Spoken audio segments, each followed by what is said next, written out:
بچوں آج کا ہمارا یہ سبق ہے زال زال زال ذخیرہ، زال زراعت، زال زکن، زال زکن، زکن جسے تھوڑی بھی بولتے ہیں، ٹھیک ہے نا، جسے چن بولتے ہیں نا بیٹا تھوڑی، یہ کیا کہلاتی ہے؟ زکن۔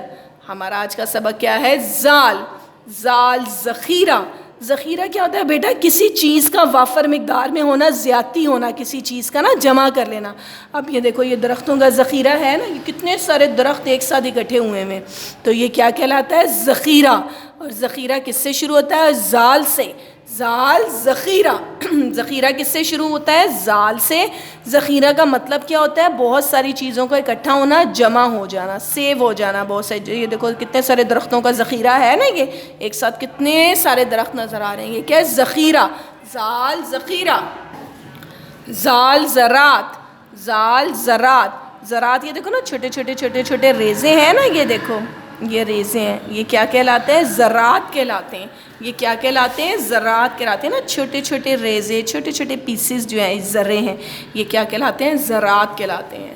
زال زراعت، زال زراعت، زال زکن، زکن تھوڑی، آپ کی چن، یہ دیکھو یہ کیا ہے؟ آپ کی چن، اس کو تھوڑی بھی بولتے ہیں اور زال زکن بھی بولتے ہیں، ٹھیک ہے؟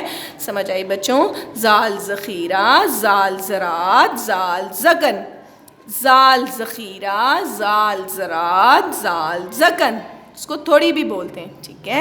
اس کے ساتھ آپ نے زال کی پریکٹس کرنی ہے، ٹھیک ہے؟ کیونکہ زال کی اپنی کوئی مطلب عادی شکل نہیں ہوتی، اس لیے ہم زال کو دوسروں کے ساتھ ملا کر ہی لکھ سکتے ہیں علیحدہ کے طور پہ، ٹھیک ہے؟ جیسے ز الف زا ت ذات، ز الف زا ت ذات، زال واو قاف ذوق، زال واو قاف ذوق۔ دیکھو زال کی پوری شکل ہی ہے، عادی کوئی بنی نہیں ہے، اور یہ علیحدہ سے ہی نظر آ رہا ہے، ٹھیک ہے؟ اگین آئی ریپیٹ، زال ذخیرہ، زال ذات، زال زکن، ذات اور ذوق، ٹھیک ہے بچوں؟ اچھے طریقے سے آپ لوگوں نے یاد کرنا ہے، اوکے۔